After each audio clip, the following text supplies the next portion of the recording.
Welcome to the Black Male Impact. Today we have with us Dr. Dionel Waters. And as you know, our goal is to inspire positive change. Dr. Waters, welcome to the Black Male Impact. Welcome to the conversation. Dr. Cross, thank you so much for having me. It's an honor to be here with you today, Doc. Okay, man. Thanks for being here. But before we get into the conversation, I would like for you to share just something about yourself so the audience or those listening can have an idea of who you are before we get into the conversation. Yes, sir. Yes, sir. As Dr. Cross mentioned, I'm Dr. Dionel Waters. I was born and raised in Philadelphia, Pennsylvania, educated in Philadelphia public schools. Been there for my first 18 years of life until I graduated from high school and went to Morehouse College in Atlanta. When I got to Atlanta, majored in elementary education and child development. From there, went on to Michigan State University for graduate school for curriculum and teaching. Spent a couple years in the Michigan, Lansing, Detroit area before relocating to Dallas. My wife is from Dallas, so then relocating to Dallas, where I went to Dallas Baptist University for my master's in educational leadership, as well as my MBA, and then my PhD from the University of Texas at Arlington, where I had an opportunity to focus on K through 16 educational leadership and policy studies. Had an opportunity to teach internationally overseas in Australia, as well as here in the States. I've been a teacher in Philadelphia, Atlanta, Detroit, Dallas, as well as in Fort Worth.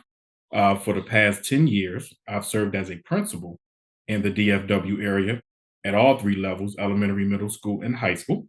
And I'm currently the executive director of Idea Public Schools, Tarrant County region, where I have 8 campuses and about 4,000 students right now, but we're continuing to expand within the next few years.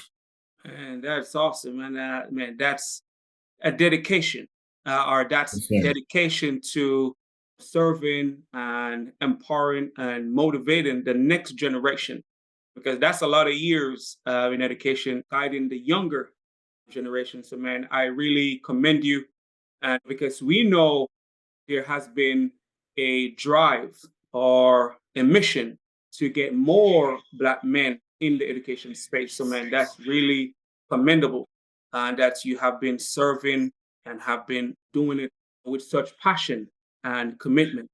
So Thank you, that's Doctor. a pleasure, man. But before although this wasn't on my list of things to ask, Sure. but what was it like teaching overseas comparing to Mhm. teaching here in the States? Yes, very good question. So I had an opportunity to teach fifth grade, which is considered year five, in a place called New Camden, South Wales. Camden, New South Wales, Australia, which is right outside of Sydney. Okay. And when it's a rural area of Sydney, and when I say I was the only black face there, I was the only black face there. It was to the point where a lot of the Australians in that particular area have never seen a black person before. Wow. Dr. Cross, I had a news article paper come out to talk with me and interview me because they were just so surprised to have a black male teacher in that part of Australia. And I really enjoyed it. The people were great. I got to stay with an Australian family when I was there because it was pretty much a teacher exchange type program. So when I was at Michigan State University during the summertime, I was able to go teach in Australia during our summer break because it was wintertime there and they were still in their winter session. So that fifth grade group was outstanding. I still stay in communication with the family that I stayed with down there. That teacher, Miss Jenny Murphy, she's now retired, but she was really a huge influence in my early teaching career. But I loved Australia. I said, if John McCain would have won the election and my grandmother was deceased, I would have stayed in Australia. But but neither of them played out at the time, so I came on back to the States. Oh man, that's great that you experienced it, and as you mentioned, and we know that that's some of the experience here. You have students who never have a Black male teacher, and so you experience that not just outside or inside of the U.S., but also outside. And I think that was really impressive to have that experience. Just Yes, just sir. listening to what you said. So I want to get into the questions that I have that I want to ask you today so we can get an insight on how, as Black men, we can make a difference.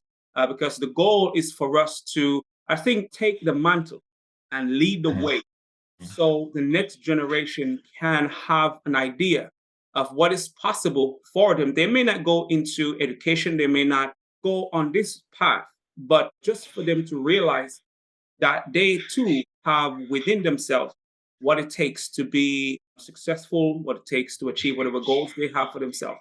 So, Right. my first question to you today is, what is the mindset that it takes to make a positive impact? The mindset that it takes to make a positive impact that I've always kept in the back of my mind throughout my career is two parts. One, to be seen, but then also to be mindful, meaning that we want to be seen in the community. We want folks to be able to really see us active in the community, making a change in our communities. If it's with the youth, the elderly, what have you, men, women, or you want to be seen. You want to be seen as a person who is truly out there to better your community, better society as a whole. But then also being mindful of how you are showing up in the space. I think that is also extremely critical for Black men.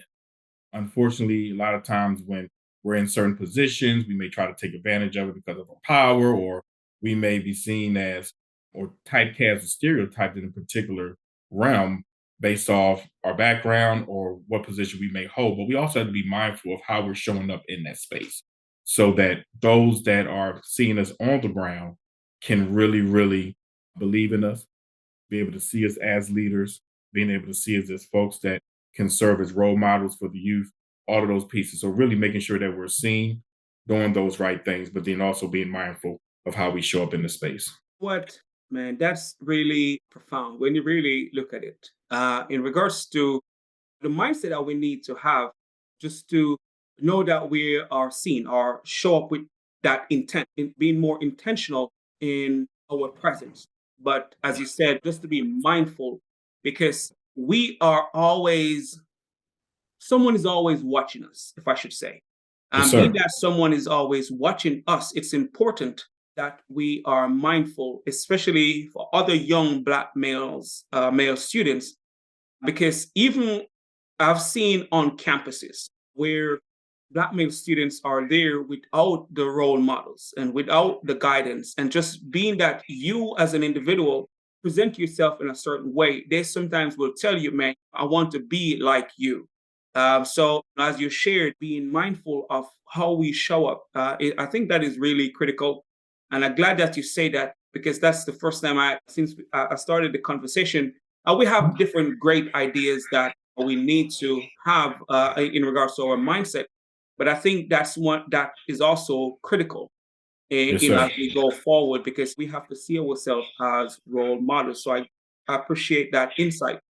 Yeah, and I'm Um, glad you mentioned that too, Doc. Before you go on to the next one, I'm glad you mentioned that because what I didn't share with you was the fact that in addition to serving in the K-12 sector, I've also served for the past 12 years as an adjunct professor of education. So I've been an adjunct professor for 10 years at one of our community colleges here, Mountain View College, as well as my alma mater, the University of Texas at Arlington, in educational leadership. And I most of my students during that time have been Caucasian females, most of them, or Hispanic females. So very seldom I could probably count less than 30 Black males that I've had throughout my college teaching experience to really be able to pour into in those particular spaces and things like that too. So whenever I was able to get them as a student, they were just happy for me to be their first Black male professor to begin with. wow. And then also having the students at the K-12 being their first Black male teacher or their first Black male principal. I'm really big on how you show up in the space and being mindful of that because many times I would go places and folks would just say, "Hey, Dr. Waters," and I have to say, "Hey, how you doing?" You know, I may not know who they are, but if they say Mr. Waters or Dr. Waters, you remember me? Most of the time I can. Sometimes I will not be able to remember, or they may know me through someone else. So just really being mindful of how you're showing up in the space because you never know who's watching. Yes. You never know who knows who, and Yes. you never know who knows you through someone else. So as Black men, we have to be very cognizant of that because hey, the generalizations and stereotypes are not on our side at all times. So we really have to be mindful of how we are showing up in the space. And as you say, you had more white females in your class. I also, from research, I realized that as a black male in those spaces, it helped to change the perspective Yes. that others have Yes. of us that are not black, because Yes. they may have this negative stereotype or labels when it comes to us as black men. But being that we're there, they can have a different perspective of who we are. And so at times we know that's how it's going to be. We may not have all black males, a lot of black males in the classroom, but we help to change the mindset of those who we get to stand in. Absolutely. Absolutely. When President Obama won the election, I was teaching as a graduate assistant at Michigan State. So when he won the election, I was teaching a children's literature course in the Department of Teacher Education at MSU.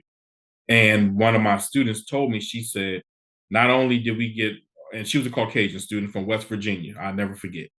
Not only did she say, we now have a black president, but I told my dad that my professor is a black man, and he just couldn't believe it. He just couldn't fathom that his daughter had a black male professor at Michigan State. So, yes, that's so true. Showing up in those spaces and being able to change that narrative that may not always be positive when it comes to how black men are perceived when they show up in certain spaces. Yes, I believe that, and that's one thing. And I'm really glad you say that, because now more than ever we have to be mindful Yes. of how we show up, because we're not only inspiring our own black males or black students, we're now in a position to help others to have a different perspective of Absolutely. stuff like that. So, Absolutely. and that's so. My next question is, what advice do you have for the men listening and how they can play a role in creating positive change? So, for our men that are listening, I really want them to be able to believe in the genius that they have. And our sisters are beating us, man. Our sister, that black girl magic, they're beating us. And we as black men, we have to be leaders and we have to be protectors of our women. Yeah. We have to be mindful of how our women are being treated, what's being said about our women.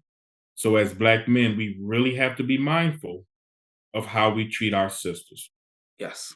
And if there's anything that I could tell the black men, I would tell them that we have to step our game up so that our sisters can see us in a positive light, so that they can see us as those leaders that they choose to follow. We're not saying be subservient, but Yeah. choose to follow so that we can bring about some positive changes, black men. But first, we have to get ourselves together. Yeah. We have to be mindful and we have to believe in the genius that we have inside of us so that we can truly, truly help the younger generation, but most importantly, be able to change the way in which we are perceived by our sisters, our black women, so that they know that they truly indeed have protectors in us. Man, what I think that is a great reminder, because yes, man, the black women, they are killing it. Man, they're Hmm. doing an awesome job. I think they realize that they have to change themselves for one, but because society had put limits on both of them, Hmm. Hmm. and they realize that they have to do the work, and they take charge of that. And as you mentioned, I think that's one thing that we have to do. We have to realize that no one is going to come and save us. That's right. We have to take charge of the future we want and who we want to become. And as you mentioned, to realize the genius within us, and realize that we are not limited by the labels, we are not limited by the stigmas, the misconceptions, and the falsifications. We have greatness within us, and we need to start owning that greatness and lead as we should. And let the black woman know, man, that we are here to be their guide, and the support on the level that we are supposed to. Some of us are doing it, but there are more needs to be done when it comes to us and leading and breaking away from the stereotypes and the misconceptions and the limitations Absolutely. when Absolutely. it comes to us. But as you say Absolutely. that, what do you think cause us to limit ourselves? A lot of the propaganda that's out there a lot of the stereotypes that are perpetuated through the media, things that may have been placed on us, even by us. Yeah. And that's critical. So we can't always blame the other, whoever that other may be, but we have to be mindful of the things that we have done as Black men to put on ourselves when it comes to that particular topic and that narrative that's out there. And as Black men, as Black leaders, we have to hold them gentlemen accountable who is going against the grain when it comes to some of the things that we just mentioned. And Yeah. we can't point our fingers at just one person or one group of people. As you mentioned, the Calvary's not going to come and save us. We can't expect for them to come and save us. But we know that as a people, I say it all the time to my wife that there's no reason why we should have to go outside of our own people to get anything that we need. Right. We have the genius within us. I'm seeing Black girl magic every single day at home with my wife or with my daughter, or even at work with the young ladies that I work with. I'm seeing Black boy magic as well in different spaces throughout my day. So we have it. We Yeah. have it. And we have to hold each other accountable because unfortunately, there are a lot of Black men out here that are saying things that are totally different to what we're saying. And we have Black men out here that couldn't dare think about the great work you're doing with your podcast to even get the voices out there. If they have a platform, they're using it for ill intentions, or they're saying things that are negative towards Black women or Black men in general, or just the Black community as a whole. We're not careful with how we are sharing the narrative just among ourselves, then we're going to be up a creek for a while. Oh yeah, man. It's hurtful when you see others, our own people, dragging us down and talking negatively about our own people. Some things you talk behind closed door. You need, but you don't bring your own people down. We know That's right. society is against us so much. So why should we go out there and do the same thing, bring us down and talk Right. all the negative things about us to make us look bad? That's not something that we should be doing. We should be uplifting each other if we're doing anything. And so we Mhm. can move forward and make the progress that we're capable of Yep. making. That we're So, capable of making. yes, sir. So I'm going to go into the next question, and I think you may have answered part of this question, but how can we, as Black men, help to change the narrative today? Strong leaders like yourself and other Black leaders within the community, we have to be more purposeful when it comes to reaching our young Black boys. We have to be more purposeful. We say that, yeah, we want mentors and things like that too, but it's one thing, and I see it every day at my job. There's one thing to bring Black men into the schools, for example, to serve as mentors for the young men. But we have to provide them with training. We have to provide them with support. We have to provide them with resources because it goes beyond just sitting with them in a cafeteria having lunch with them. It goes beyond that. So, how are we being mentors to our young Black men inside and outside of the schools? We have to be very, very purposeful when it comes to that. Because I just came back from my hometown, Philadelphia, for a conference, the Black Male Educators Convened a Conference. And it was a beautiful thing. That was the first time I had an opportunity to do anything back home in Philly. I was excited about it. But to see all those Black male educators there learning from one another on how we can go back into our schools, into our different states and countries, and be able to have a huge impact in bringing Black male teachers into the school. Yes, I'm a huge fan of that. I didn't get my first Black male teacher, Mr. Sharif El Mekki, to eighth grade. So I'm all for that. But what do we do when we get them in the building? What do we do for our Black male teachers once they come in? What do we do for our Black male mentors that serve in our youth when we sign them up to be a mentor? We got them in the door, but what are we going to do to keep them there? What are we going to do to support them? So we're really going to have to invest resources, finances, time, as well as training in our Black men to really help support our young Black gentlemen so that they can grow up and give back to the community the same way that we are. Man, that's important. We not just for us to be in the space, but how we are nurtured in those spaces, Mhm. so we can serve on the level that we're supposed to, I believe that is important. And congratulations on going to your first presentation. I've been to one of their conference once Hmm? when I just started in this space. So I Okay, did, great. yeah. So I've been to. I've the person that started it. I've been to. He have been to several other conference that I've attended, and I always look to his 9 things all educators should, I think, should do. I can't remember That's pronounce his great. name right now, but I believe those things are important. As you mentioned, being purposeful, because that's one of the first principle, going to the classroom Yeah. with a strong sense of purpose. Because if you don't, you may continue what you want to change or would like to see change. So you have to first enter in those space with a strong sense of purpose. Know why you're going there. But Yep. as I said, these mentors and teachers are, as Black men, need the guidance and the support Mhm. whilst they're there, so they can continue serving the next generation of young men, so they can come up and have that same desire to serve. Because if they realize that the men who are serving them are not excited or motivated about what they're Yeah. doing, it will cause them not to want to be in those spaces themselves. That's right. So I do believe it is important that Black men are supported. And just to go back to when you were in Australia, even though you were the only Black male Mhm. teacher there, you Mhm. felt supported. Oh, yes. And that's important. So the support doesn't always have to come from other Black men or other Black people within the space, but it's important that the males, especially being that we're somewhat new in this space, not say new, but being that we're just 2% in the classroom, being supported, I think is important when it comes to more of us wanting to be in those spaces, because in the classroom, it's a great space to help create change, positive change.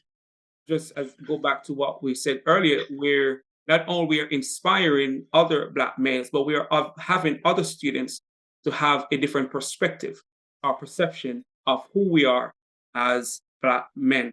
And, So and, I and, really appreciate it. and Dr. Cross, if I could just add one thing in here, what really, really inspired me to really focus on the education sector is number one, as I mentioned, Mr. Sharif El Mekki was the first Black male teacher I had when I got into the 8th grade. Mhm. Prior to that, I had one other additional teacher that was a Black lady, Miss Hazel McLaurin, in 3rd grade.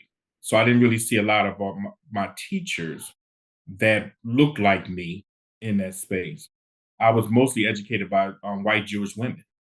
Most of my teachers resembled that of Judge Judy on TV. So that's that's who taught us Yeah, where I went to school. And it's really sad and unfortunate because for college, I went to Morehouse College, which is supposed to be the #1 school for Black men. yeah, So you're a strong Black man, man. You go to Morehouse, you want to become great as a leader, go to Morehouse, Black man. This is what they push. But unfortunately, Doc, when I got to Morehouse, they did not have an education major. wow, So that was the dichotomy that I saw there that I really wanted to change because you're telling me that we need more Black male teachers in the field, but I go to Morehouse College, the best school for Black men, and there's no education major. wow. So I actually had to take my major classes at Spelman College. Now, trust me, I didn't complain about going to Spelman and take my That's classes. that's I did not. fantastic. But why? Why do I have to go to the all female school to learn how to become a teacher? Where I could learn from Black men here. So that was something that really propelled me and motivated me throughout my educational career, both inside the classroom and throughout my professional career, was the fact that we have to do something about this, Doc. You said 2%. Yeah, We have to do something about this because not only did I want to become a Black male teacher, but I want to become an elementary school teacher. So children got to see me early in their educational career yeah. to be able to see that, hey, this is also a pathway that someone can take that looks just like me. And I didn't even know that. For the caliber school that Morals is, I think having developing Black males there to be teachers would be the ideal, because the leadership is there, the qualities that you guys develop as males at Morals, I think having the educational program there would be make it more exceptional. Um, Hey, I agree, Doc. I agree. So, and because I've come across a lot of Morals men, and I know you guys stand with pride. and just to be cultivated as an educator in that space, it could be a powerful thing. Going out there to make a difference in the classroom, Yes, sir. because I do believe classroom is a great space to cultivate positive change. So, my next question, I know you mentioned sheriff earlier Mhm. when you went into eighth grade. That's how you had the desire to be a teacher. But my next question, you may have others. My question is, what or who has influenced or inspired you to pursue the path that you're on? Definitely would be Mr. Sharif El Mekki, Miss Hazel McLaurin, Miss Joyce Brown, who I had in sixth grade, those black teachers that I had, but not just my black teachers, but all my teachers throughout my career. I can name some that are not black that had just as much of an impact on me as a whole going through the educational sector. But the most important person would probably be my godmother, Miss Lily Lewis, the late Lily Lewis. When I was born and raised, my mother was addicted to drugs, and Oh, my dad was incarcerated most of my life. wow. So I was actually raised by my godmother's mother. Wow. So when you want to talk about at-risk youth, when you talk about, well, if they come from a single parent home, then they're at risk. If they're coming from a particular socioeconomic background, they're at risk. If they're coded as special education, they're at risk. But when you can say that you've been raised by your godmother's mother, that really puts a spin on it. So she raised me up until the age of 12. And when I became 12 years old, that's when she passed away. Oh, wow. And even though she did not get to see me graduate from middle school and high school and college or what have you, I always wanted to be mindful of how I showed up to make sure I'm making her proud. Wow. Because the impact she had on me is now having the impact on thousands of people that she could have never fathomed at that time. Little did she know the boy that she brought took in to help support and raise those lessons and those life lessons and those morals that she taught me at such a young age, able to instill it in other generations far after her. So most definitely would be my well, I call her my mama, but my godmother's mother, Miss Lily Lewis. Oh, man, that's awesome. And we never know who's going to mold us into Right. or when those life lessons will be imparted to us. But as you said, you could have easily been one of the statistics, being Mhm. that you could have looked at your situation. And that's one of the great things, having especially Black men like yourself that have overcome those challenges or limitations that society says. If you grow up in these environments, you're less likely to be successful. Right. But you show that that's not the case. You show that, yes, I realize those are some of the things that's possible, but I know you still have to play a role in what you do. But Mhm. maybe the principles that were instilled, really played a role, but you still have to listen to those things That's because right. yeah, because but you could easily become one of those statistics. So it's great when young people hear your story, hear your background, hear that you didn't have all the things that you need to, as they said, you have the two parent. You're more likely to be successful if you're coming from a two parent background, but you show that it's possible regardless of where you start or Absolutely, Doc. who you had in your household and stuff like that. So, man, I really commend you on that. And I know, although your grandmother passed a long time, still condolence and stuff like that, because Yes, the principles of really transcend years absolutely. where help others Absolutely. to realize that they can be successful. But before, And go ahead. I was gonna say, Doc, you hit it on the money when it comes to being able to share your story, share your testimony with younger children. That's one of the things I love to do, even as a teacher, being able to tell them that. Because unfortunately, when I was at Morehouse, but the dean of the college asked me to write an essay about your background. So I wrote my essay about my background, talked about my parents, talked about my upbringing, and he called me on the phone and he apologized. Wow. He apologized to me. He said, Donnell, I'm sorry, Doc. I'm sorry, Donnell, because I would have imagined and assumed that you came from like a Huxtable type background. Wow. based off how you are in school, based off the things that you're doing, based off your trajectory and what you plan on doing in the future. And I said, no, sir, that's farthest from the case. But I'm not using it as an opportunity for me to just use as a scapegoat or excuse it. No, that actually fuels me to keep trying to have a positive impact. And that's where I was about to go. How do you deal with those students that share your background? How does that, well, I don't want to say help you, but when you come across those students coming from that background, how do you deal with that type of situation? Those are the type of schools I've always wanted to serve in, teach in, because I could relate. As I mentioned, my wife is from Dallas, so I've been mostly working in the DFW area for most of my career. Okay. And I never had an opportunity to do what I'm doing here back in Philly. So that's why the conference was so powerful for me because it gave me that opportunity to go back home and be able to give back in a certain kind of way. So being able to find schools that are very similar, even in DFW, really helped inspire me to make those connections with those students. Yes, we can tell them, man, you want to get good grades, you want to go to college, you want to do this, you want to do that. But when you can actually sit down with them and say, look, I've been in the same situation as you. I'm coming from a very similar background as you. I may not be from this state or this city, but it's like this all over. Let me tell you some of the things that helped me out. So what helped me truly, the teachers that I had, the black men that stepped up, Mr. Gregory Slaughter, Deacon Andre Brunswick from the church, Pastor Bright, all of these folks really stepped in and really had a huge impact on my life growing up, even though I did not have that father figure in my life on a daily basis.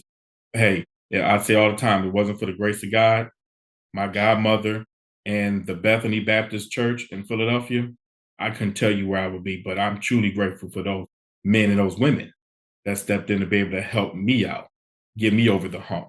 So I would be remiss if I couldn't do that for the younger generation that I come in contact with every day, just based off my role in my profession. Every day, you have an opportunity to touch another life, and I don't take that for granted. That's great. That's great. That's great. That's what I can say.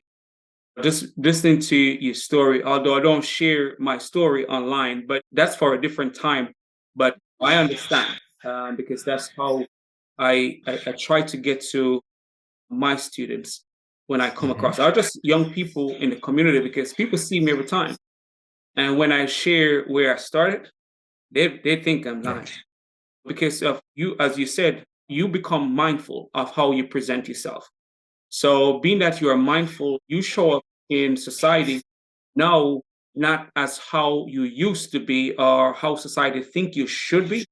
So, mhm. when you do that, people think you may started in a more That's right. luxurious or an affluent That's right, area, Doc. That's household right. or stuff like that. So, man, I can just imagine Yep, that's the right. impact. But I'm going to go into the next question, and most of these questions are somewhat related. What is your perspective on the current climate of Black men in society today? Unfortunately, my perspective is a little bit twofold, I would say. I'm blessed to really be able to see the great things that Black men are doing in society. So I can't say that it's just doom and gloom everywhere. I'm able to see it. I'm able to see it with gentlemen like yourself. I'm able to see it with folks that I know personally and some folks that I may know through social media, the news, or what have you. So I see the Black men that are out there on the front lines really trying to do the work. But then on the other side of that, I see the group of Black men that are fitting that unfortunate narrative that we have to be drug dealers or killers and things like that, not trying to give back in a positive manner. So I get to see both. I get to see both. But one thing that I will say is I wish the first group of Black men that I mentioned that are out there really doing a lot and making positive change. If our voice was able to be louder than the second group that's really getting all the publicity and the glory from the world or what have you, however you want to put it, if our voice was louder to let them know that this is not how things really are for all of us as Black men. You see, we'll have a conversation like this, Doc, and we'll be lucky to get 200 views. But we'll have some black men getting on here bashing black women, Hmm. bashing our youth, bashing everything around us, and they get 250,000 views. Yeah. So there's a problem there. So when I say that we want to make sure that our voices are just as loud, if not louder than that, we really have to work on that as a group of individuals. And we can do it. And we can do it. But I am blessed to see both perspectives. I understand both perspectives, but we really have to get our narratives and our words out there so that those that don't look like us, don't know our stories, don't know our histories, won't think that all of us are like that. And when you generalize and overgeneralize a group of people, that's when a lot of damage can occur. Man, you said it right. For us who are committed to the work, our voices need to be louder. And that's one of the things that are things that drive me to start this. Because I had a desire a long time ago, because at one point I was searching to see when I just started my program, my doctoral program, I started to search and to see how many black males out there are in the doctoral program. Although at Clark, because I went to Clark, there's it's a black mecca, you know. So the Yep, people there very are good. black, but I started to search, but I then realized that there were many black males in superintendents as leaders with PhDs. I couldn't believe that we had so many. Yeah, And I say, you know what? No one really know that we exist, because that's not what we are told or are shown to us. And so I wanted to do it. And I said, man, how am I going to do this? At first I thought, man, I need to have this great platform. I need to have this amount of influence. And then I realized that that's not necessarily the case. All I need to do is start. That's what drive me to this point, and realize that, man, other men out there, black men, want to do the same, want to make the same impact, want to make a difference. But sometimes we just have to get in that space to get us together to make our voice louder. And so I appreciate you saying that, because it is very important. And you mentioned that the positive things about us may get less views more than the negative things, which is sad. And that's where we have to become more mindful that we are actually getting behind what will help to get the content, the information, the positive things about us out yes, sir. more, because again, we can't count on anyone That's to right. do for us what we need to do for ourselves and what we Yes, sir. can do for ourselves, man. So I really appreciate you share that perspective.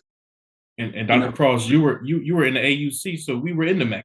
You and yeah. I both were in the Mecca. So imagine what it's like for brothers like us who don't have the opportunity or did not have the opportunity to be in the AUC, where we could see strong black men and Yeah. strong black women on a Yeah. daily basis. So that's why it's imperative for us to go out there and be able to touch those gentlemen and those young ladies who are not able to see that on a regular basis or even get the opportunity to see that.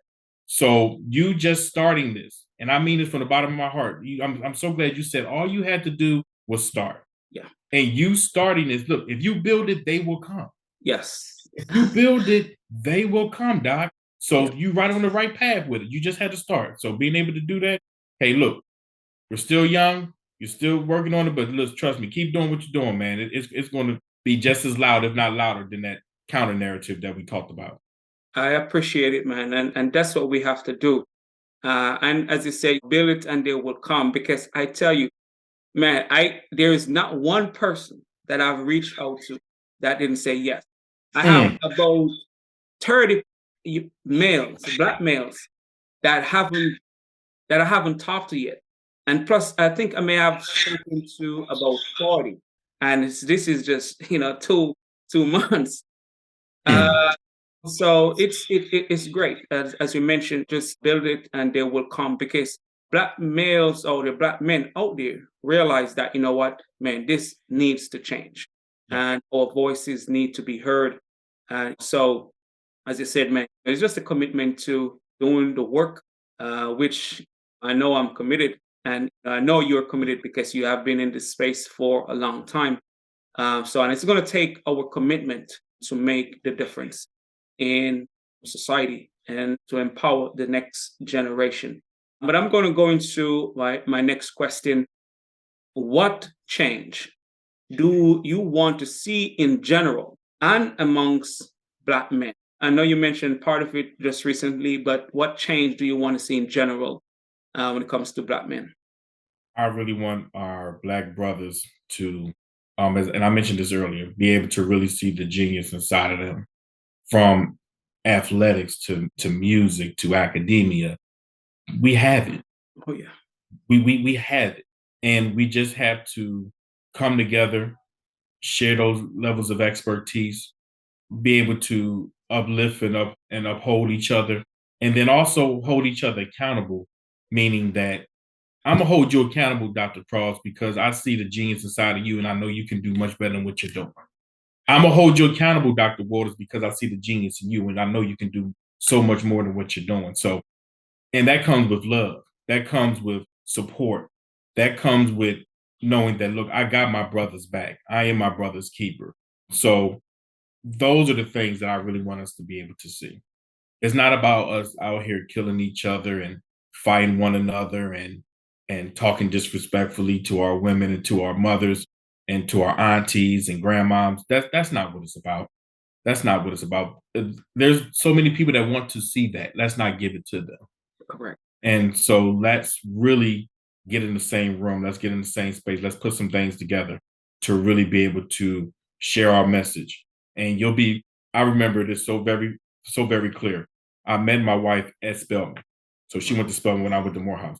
And she was taking a class. I cannot remember the name of the class, but they had to read a book. And the book was called White Men on Race. Wow. And in that book, I don't remember anything else about that book, but I just remember the one sentence in which a white man who was interviewed for the book mentioned that if I could do anything, I will come back to this world as an educated Black man. Wow. So this is a white man saying that if he could do anything, he will come back to this world as an educated Black man. That means that some folks are able to see the genius in us that we may not see in ourselves. And that stuck with me since sophomore year in college. So we have it. Other folks see it. Other folks know that we have it. We just have to start believing that we have it and then work on it, move upon it. Man, that is really profound right there. And when I just started sharing or focusing on Black men and empowerment, one of the comment was, the world knows that we are great. We don't. And I was like, when the person made that comment, I was like, it had me a pause for a minute and really think about it to realize how truthful that is. Because when you go back in history and you realize that a lot of the things that we are privy to today started with the genius of Black men, just Black people on a whole, created a lot of the things that people enjoy today. They started with medicine, mathematics, and stuff like that. We were leading the way, and not to realize our greatness. But again, what we are fed, what we are told, we become conditioned to the limitations and the false narrative. And over time, we forget Yes, that sir. we are great. Yes, sir. And that's something that, man, we have to commit ourselves to do so we can help to change that narrative of that limited belief of ourselves. So, man, it's a lot of work, but I think we have Black men and Black women who are committed to doing the work that needs to be done so we can change the, the narrative. Absolutely. Yes, sir. So I'm going to ask this question. What was a pivotal moment in your life? The most pivotal moment in my life came when, on March the 11th, I would say March the 11th, 1998. That's the day in which my godmother that raised me passed away. And on that day, I was able to be with her in her room when the last body left out of her, her last breath, excuse me, left out of her body. And I remember that day so well because after that happened, the only thing I wanted to do, Doc, was to go to school. I didn't want to stay home. I didn't want to just mourn amongst all the rest of my family members. All I wanted to do was go to school because I knew that if I made it to the schoolhouse, if I just got among my friends, if I just got among my teachers, then I knew that everything was going to be all right. And the day that that happened and I got to school, because one of my neighbors took me to school, when it happened and I got to school, I didn't even tell anyone what happened that morning. So I went through the whole day and didn't share what happened early that morning. But it was until the next day when my friends found out, of course, when they got home from their families, because in Philadelphia, we all lived on pretty much the same block or blocks, that the teachers knew and they wrapped their arms of support around me and my friends did as well. But that just goes to show you how impactful the school can be in a child in the life of children that experience trauma on a daily basis or have some really unfortunate family upbringings and circumstances. But that was by far the most pivotal piece. I just knew that all I had to do was get to the schoolhouse, and I knew that everything was going to be all right. And as you said, the school, well, the school has been a safe haven for a lot of young people because as some of the young people are coming from backgrounds where they may not have the support, Mhm. dealing with trauma, so they have been seeing the school as a safe space. And Mhm. just for you had that experience back then, you can relate with some of these students, even when they don't tell you. Sometimes you may see them show up a certain way and act in a certain way. You realize that maybe something is That's happening right.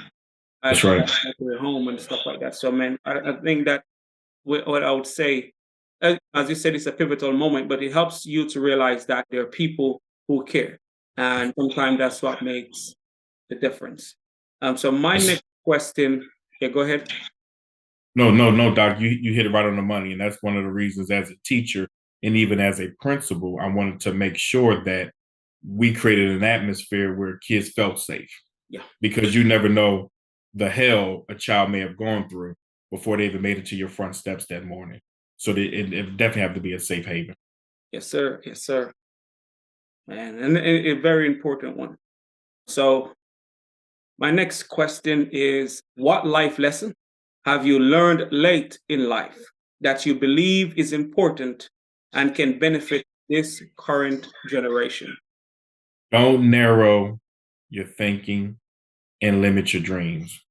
While growing up, I felt like I always had to really have a strong plan of attack or plan of action because of my upbringing.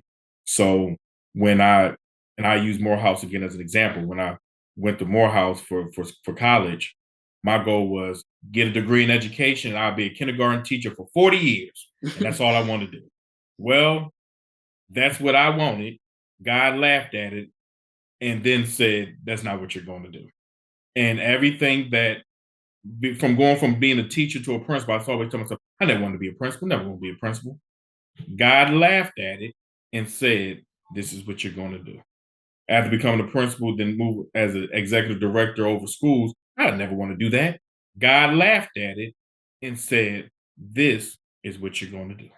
So, yes, it's great to have goals. Yes, it's great to have a plan, but don't limit yourself.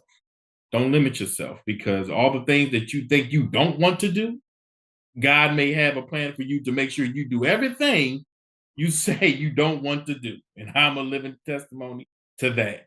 Uh, And so truly, truly don't limit yourself. Dream big, think big, do all the things you have to do to make your dreams come to fruition. Will definitely be some of the things I learned later in life as a result of different experiences and opportunities. Man, that's a great reminder. And listeners, I hope the listeners hear that and take that in. Do not limit yourself. We should not limit ourselves and we should think big. And because we have it in us to do it.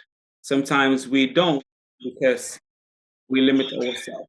And although Sometimes God will make some things happen.